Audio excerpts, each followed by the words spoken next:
دیکھنے میں آیا ہے کہ کہا جاتا ہے میرے لیے اللہ ہی کافی ہے.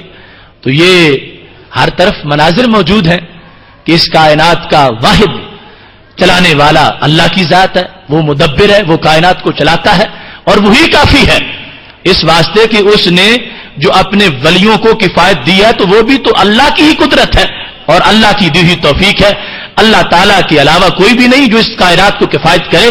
وہ فرماتا یا ایھا النبی حسبک اللہ ومن اتبعک من المؤمنین، اے میرے نبی، 10واں پارہ قرآن مجید کی آیت ہے اس سلسلہ میں، واضح طور پر فرمان ہے.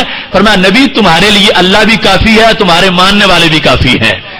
ومن اتبعک، جو تمہارے پیروکار ہو گئے وہ بھی کافی ہیں. تو مطلب یہ ہے کہ تمہارا جھنڈا لے کے ساتھ چلیں گے، نکلیں گے.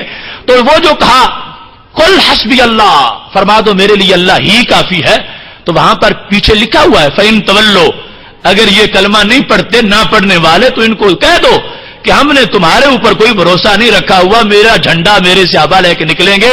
ابو جال تم کلمہ نہیں پڑھتے نہ پڑھو، میرے لیے میرا رب کافی ہے. تو یہ جو کہا رخ تھا ان کی طرف، ابو جال کی طرف، تولو والوں کے ساتھ، پھرنے والوں کے ساتھ، ساتھ دینے والوں کے ساتھ تعلق نہیں تھا. پھرنے والوں کو کہا کہ چلے جاؤ تو میرے لیے اللہ کافی ہے، اور جو ساتھ ہیں وہ تو اللہ کی کفایت کی فوج ہے. اس واسطے اگر وہ مطلب ہوتا جو آج لوگوں نے گڑھا ہوا ہے تو پھر کیا چاہیے تھا؟ بدر کی میٹنگ میں محبوب علیہ السلام کو یہ مسئلہ رکھنے نہیں چاہیے تھا کہ اب بدر کی جنگ آ گئی ہے، کیا کرنا چاہیے؟ یا صحابہ کو کہنا چاہیے تھا کہ یہ تو پہلے آپ نے بتا دیا اللہ کافی ہے، ہماری تو کوئی ضرورت ہی نہیں، پھر ہمیں گھر رہنے دو.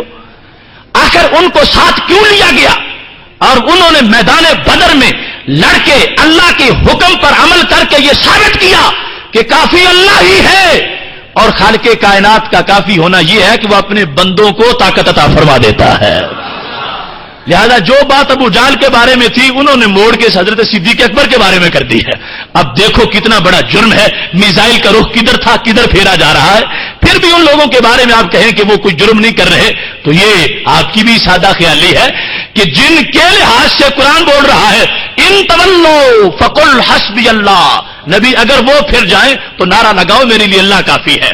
تو یہ پھرنے والوں کو سنا دو، لیکن جو پڑھنے والے ہیں کلمہ ان کو ساتھ لے کے چلو، اس واسطے کہ وہ اللہ کی کفایت کے ہی لمبردار بن کے نکلے ہیں.